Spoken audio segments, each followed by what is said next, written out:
First Samuel 6. The ark returned to Israel.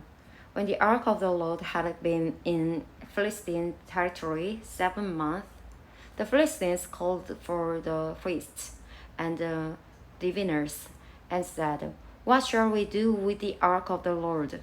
Tell us how we should send it back to its place." They answered, "If you return the ark of the God of Israel, do not send it back to him without a gift. By all means, send a great offering to him.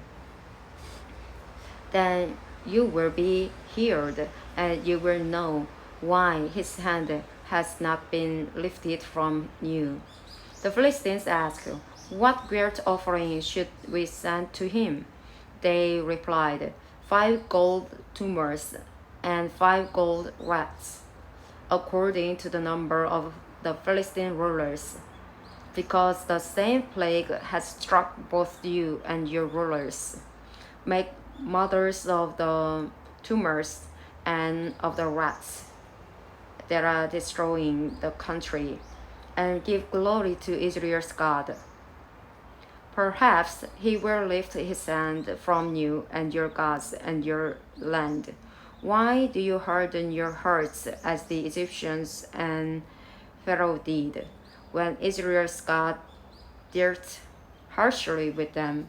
Did they not send the Israelites out so they could go on their way? Now then, get a new cart ready with 2 cows that have calved and have never been yoked.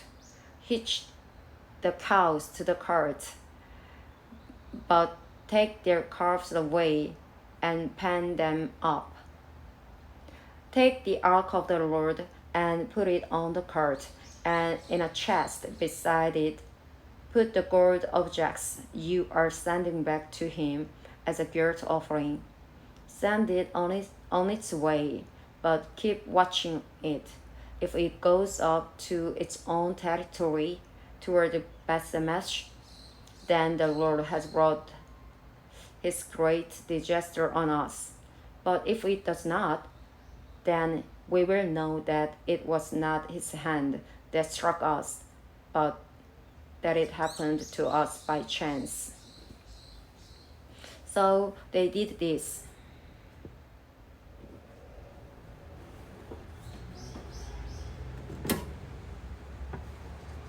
They took 2 such cows and hitched them to the cart and penned up their calves. They placed the ark of the Lord on the cart, and along with it the chest containing the gold rats and the mothers of the tumors. Then the cows went straight up toward Bethshemesh, keeping on the road and lowing all the way.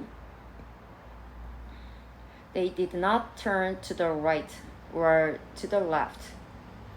The rulers of the Philistines followed them as far as the border of Bethshemesh. Now the people of Bethshemesh were harvesting their wheat in the valley, and when they looked up and saw the ark, they rejoiced at the sight. The cart came to the field of Joshua of Bethshemesh, and there it stopped beside a large rock. The people chopped up the wood of the cart and sacrificed the cows as a burnt offering to the Lord. The Levites took down the ark of the Lord, together with the chest containing the gold objects, and placed them on the larger rock. On that day, the people of Bethshemesh offered burnt offering and made sacrifices to the Lord. The 5 rulers of the Philistines saw all this, and then returned that same day to Ekron. These are the gold tumors the Philistines sent as a guilt offering to the Lord. One is for Ashdod, Gaza, Ashkelon, Gath, and Ekron. And the number of the gold rats was according to the numbers of Philistine towns belonging to the 5 rulers. They fortified the fortified towns with their country villages.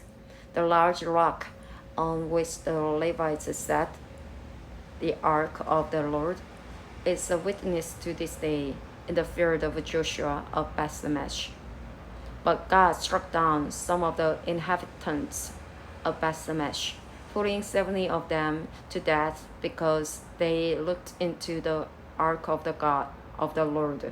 The people mourned because of the heavy blow the Lord had dealt them.